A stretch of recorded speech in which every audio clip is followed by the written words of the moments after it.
Steve Moran here at the NIC 2022 Spring in Dallas. I am talking to Scott Stewart. So it's been several months now, but we were at the Senior Living Innovation Forum conference in Palm Springs at the end of last summer.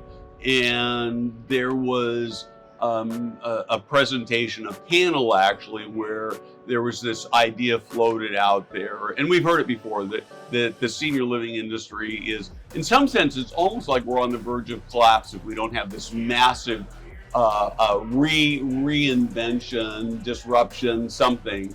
And you took a very contrary position. And so let's talk a little bit about your contrary position and how you see the industry as we move forward. Sure. Yeah, I remember the question vividly. It was, is the industry doing enough? Are we doing enough? And it was a provocative question raised by Bob Kramer, who instantly I have mad respect for. Bob's one of the founding fathers of this industry, and we would not be near where we are today without Bob's all the work that Bob's done. But he posed a very provocative question. He's like, are we doing enough? Are we doing enough in the industry? And my fellow panelists said, no, we're not doing enough. We could always do. Of course, you can always be doing more, but we got to give ourselves credit for what we've done. This industry is amazing. You go back 40 years, and assisted living memory care, it didn't exist. You had your grandmother either in skilled nursing, in a hospital bed, or she was in the back room of her oldest daughter. And now you flash forward, we've got these wonderful communities where people are living longer, healthier, happier lives. They have better nutrition, preventative health care. They've got stimulating activities. They're socializing. They're safe, right? And all these things have just through that you've improved the lives of seniors markedly, but you've also restored dignity.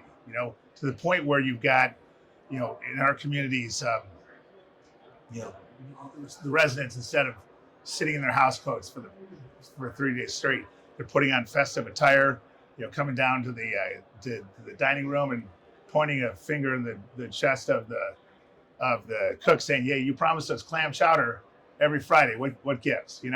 And before, 40 years ago, you had seniors who were feeling horrible for two reasons. One, they were physically feeling horrible, and they felt that they were burdened. Now that has not completely gone away, but just amazing strides have gone on. So I applaud the industry. I applaud the industry and everybody that's here also for saving itself. What I mean by that is, we were in peril back in April of 2020.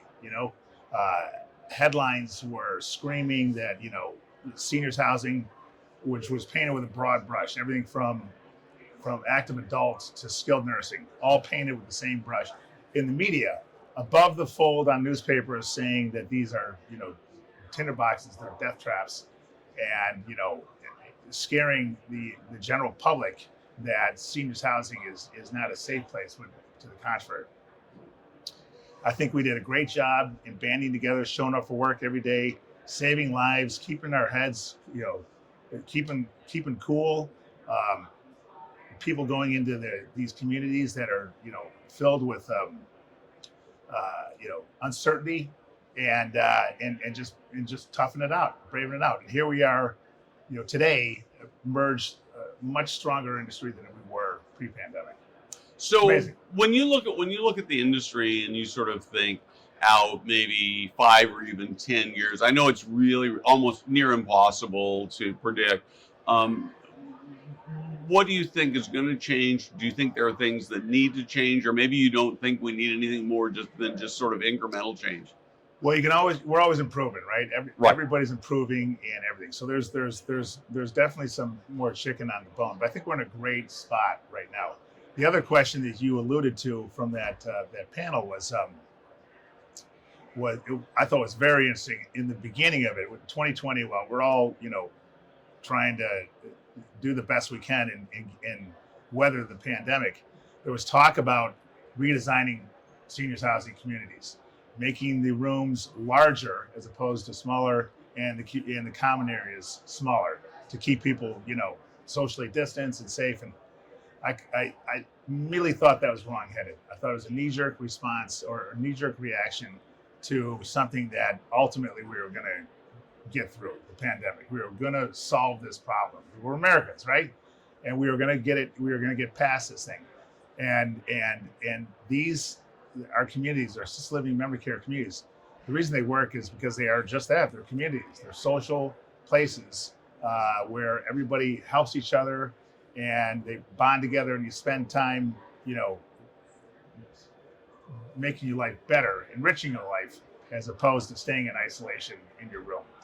Well, I think you're exactly right. When you look at senior living, right, you look at growing older and why senior living exists, in my view, the only value proposition that we really have that you can't get anyplace else is that community part, because Right. maybe more expensive or it maybe not be as high quality, but the care piece you can actually get at home. You get in a nursing home, you get in a small board and care, again, all places for all of those, but that ability to create interpersonal experiences you can't get anyplace other than senior living. Right.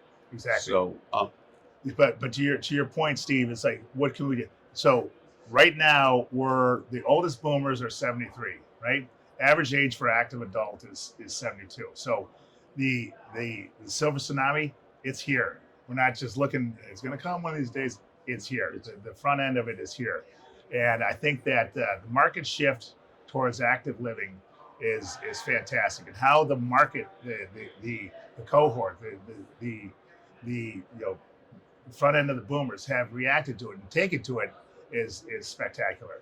And I think that's I don't know if there's any more compelling story in real estate right now than the demand outstripping supply dynamic that exists today in active adults.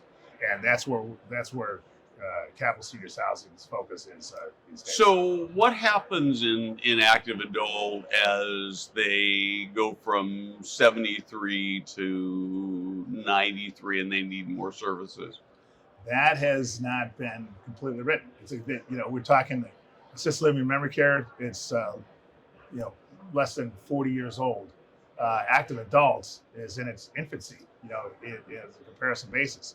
So you don't have the case. You don't really have the case study, I don't think, right. At this point, where active adults, people are aging in place, and perhaps they're to the point where they should. Their acuity level has increased, that they should look at a different venue, assisted living memory care. Yeah.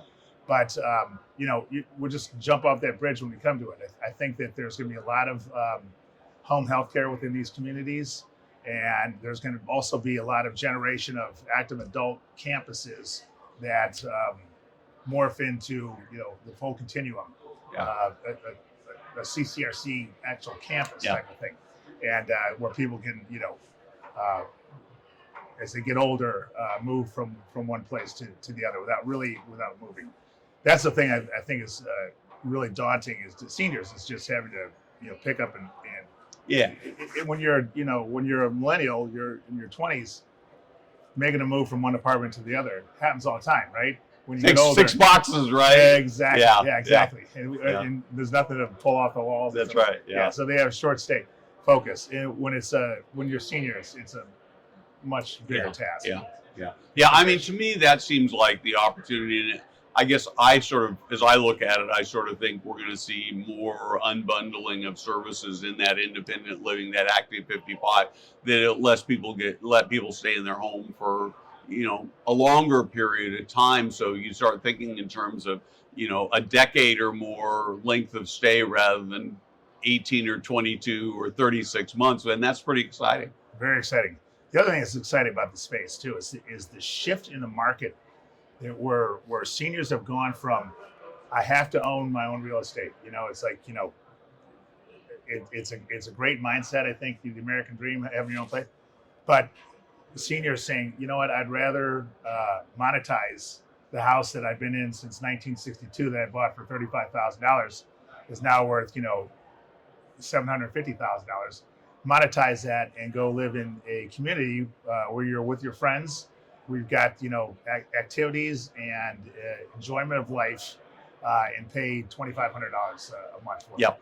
Yeah. Well, I think one of the things, and I don't see people really talking about it. I don't know if there's any good data on it, but I think that, so I'm a mid-stage boomer, and I think that we boomers are sort of the first generation where we, even growing up as kids and going to college, this sort of socialization experience was a much bigger part of our lives because we had more leisure time, our parents had more money, and those kinds of things. And so I find myself thinking that we might actually find that there are a lot more people who are looking at and saying, yeah, I don't really want my own place anymore. Right. I mean, I live in a house that's got a half acre and a big yard, and I've got somebody who does most of the heavy lifting in the yard. But I see myself at some point in time saying, I don't know. I just assume I'd rather be in a place where I can interact with people, right? So Absolutely. yeah, I can't wait to get there myself. yeah. Well, Fairgold, who's doing some work, who's my chief revenue officer now. She's actually moving into an independent living community. Her husband's fully retired, and so she's going to live the walk the talk. Yeah, and, how about that? and That's so fantastic. That is really good. So one more question sort of related to this, and then I'll let you go. But a lot of talks is that boomers won't take the assisted living model that's there today. I'm actually kind of a contrarian about that. And I talked to somebody yesterday, and they said, we're, here you got 60 people here, leaders here who are sort of mid 50s, mid 60s, 70s, and it's really hard to know when you're even 65 or 70 how you're actually going to view things when you're 85, right? Just hard to imagine that. And they said, and this is something I kind of agree with, is I kind of think when I get to be 85 or 90 and I've got some health and cognitive challenges, perhaps that what I want, what my needs are not going to be that much different than what my parents' needs are. Yeah. Thoughts on that? Do you think that's true? You think it will be a lot different, a little different? I think that the basic, premise of it being a social platform, community platform, is what drives the deal. And I think that it's wonderful that people are looking past the retirement age, and you had the greatest generation. They would retire, take a big vacation, and just basically checked out of life. I think a lot of folks are looking at, in their early 70s, are looking at, we've got so much more life in front of us. Let's seize it.